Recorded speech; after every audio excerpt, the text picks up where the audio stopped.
বাসের শাখা থেকে বাসের শাখা আমি নামাজ পড়েছি, বাসের চারি বিষয়ে ছিল, সেই থেকে আমরা এখানে নামাজ পড়ে আসছি দীর্ঘদিন থেকে। এবং দীর্ঘদিন থেকেই আমাদের একজন সম্মানিত ইমাম ছিল। আল্লাহ রাসূল কি বলছে যে যারা উলামায়ে কেরাম তারা হলো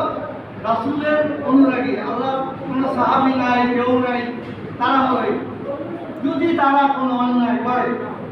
কথাটা খেয়াল রাখবেন আপনি। আর সর্বপ্রথম কথা হলো মসজিদের যে জায়গা, মসজিদ যে দান করুন, আমি দান করি,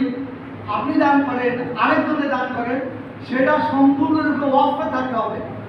এইখানে কারো কোনো একক প্রতিনিধি চলবে না। হ্যাঁ, আপনারা চুপ থাকেন, আমি কথাগুলি বলি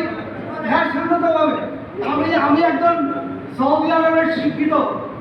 ইউনিভার্সিটির ছেলে, আমি মুসলিম মাসাইল ব্যাপারে কোনো অংশে কম নয়, কিন্তু আমি কোনোদিন আপনাদের সঙ্গে তর্ক হইনি, জড়িত হইনি। এখন বললাম কেন, এই যে আপনাদের এতগুলি কমিটি, এই কমিটি সবাই জানেন কেউ ওনাকে বাধা হয়েছে?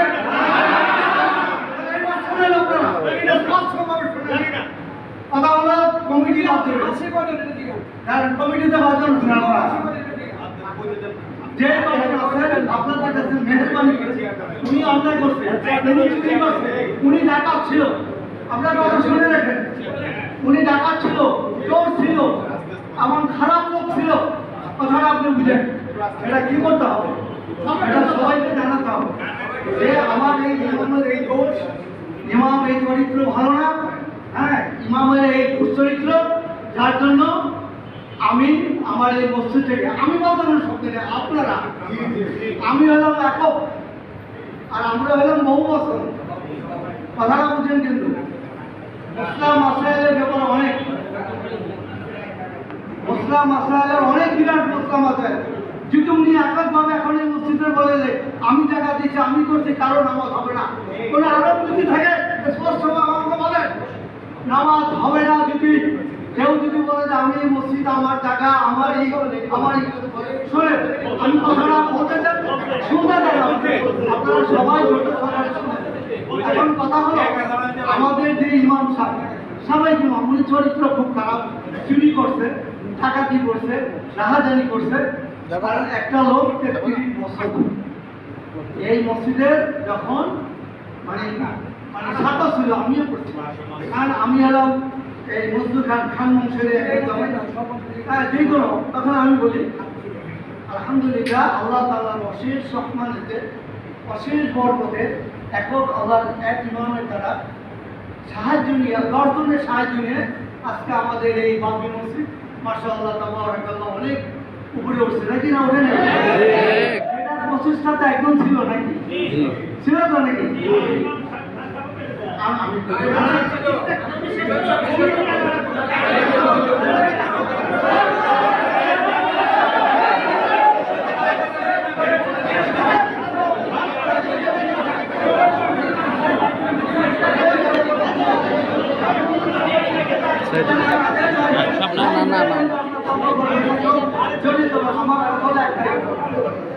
আমার কথা হলো জর্জরকে নিয়ে একটা কমিটি করা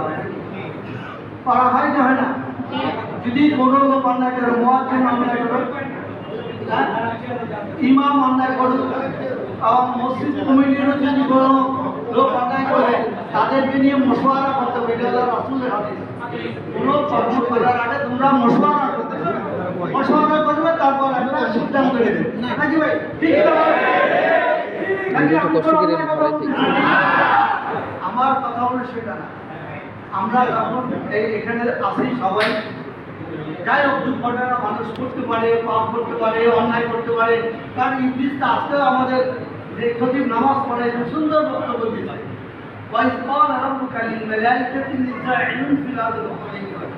আল্লাহ তাআলা কিন্তু বান্দাকে সৃষ্টি করতে সুন্দর বক্তব্য রাখছে আমাদেরকে, কারণ আমরা দুনিয়াতে আসলে রাহাজানি করবো, হ্যাঁ মারামারি করবো, ঝগড়া ফেসাদ করবো, ফেরস্তারা তখন বলছিল আল্লাহর কাছে, আল্লাহ কি বলল, হতে বা আপনি আপনার জানে না পারছেন কেউ আমরা আমরা ঘটনা আজকে হুজুরে যে বক্তব্যগুলো রাখছে আপনারা আসলে একটু কামিয়া সম্বন্ধে কি রাখছে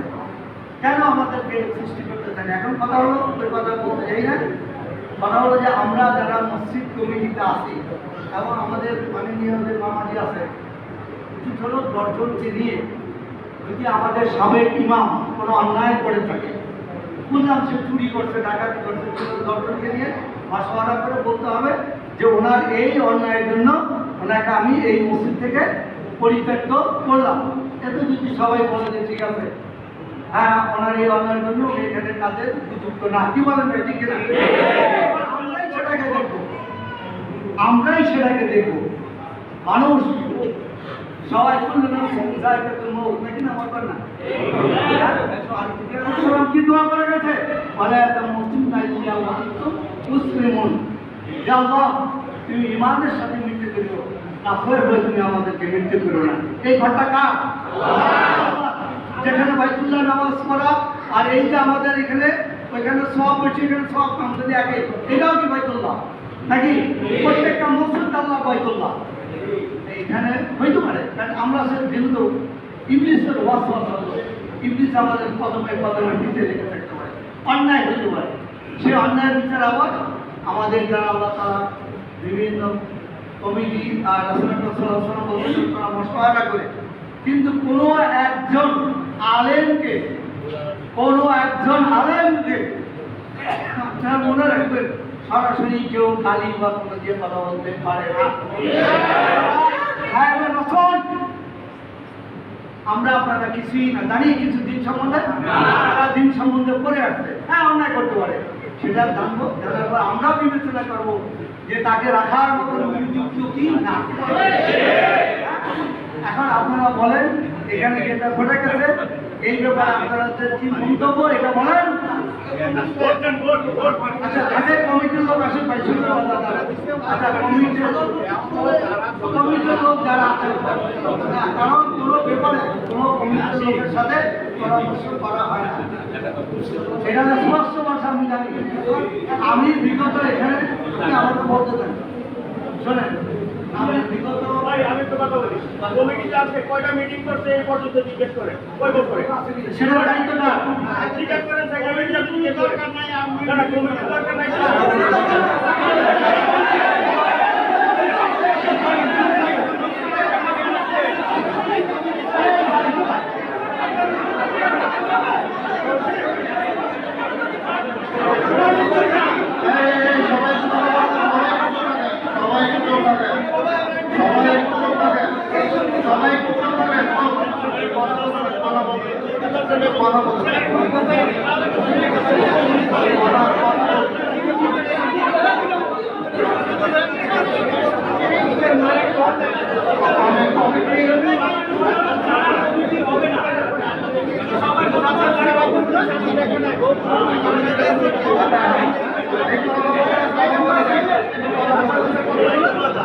সবাই ধর্মীয় কথা বলতে না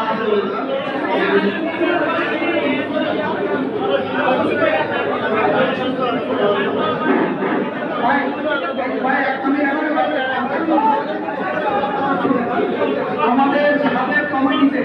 কয়জন সদস্য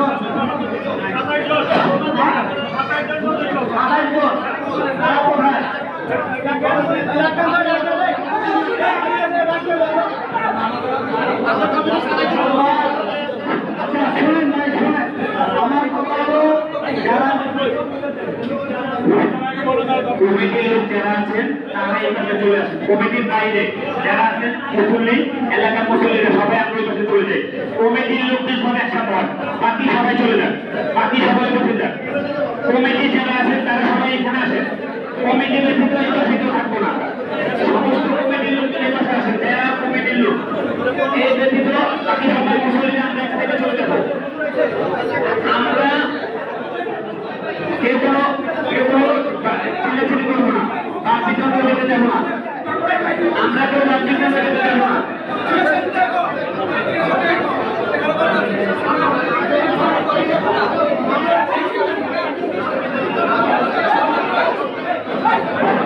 আমরা কথা বলবো না। কমিটির লোক ব্যতীত আপনাকে কোনো কথা বলবো না। এটা কি সমাধান চান? আপনারা কি আসলে ভাইরা কমিটির লোক আপনারা এটা সমাধান চান? এটা কি সমাধান হবে নাকি আপনারা এভাবে চিল্লাচিল্লি করবেন? আপনারা যদি এইভাবে চিল্লাচিল্লি করেন তাহলে কিন্তু বেশি কোনো দিকে যাচ্ছে।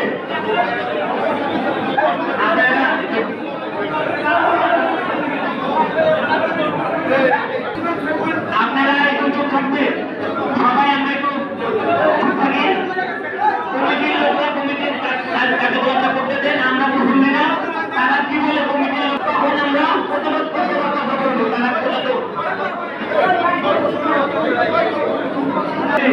পরবর্তীতে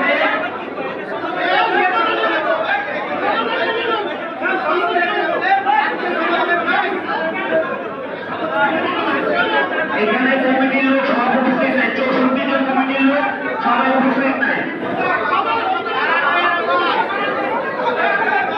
সবাই সিরিয়াস হয়ে গেছে, কেউ কথা বলার সুযোগ দেয় না।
আমি আপনাদের সাথে কিছু কথা শেয়ার করবো, কিছু কথা বলবো,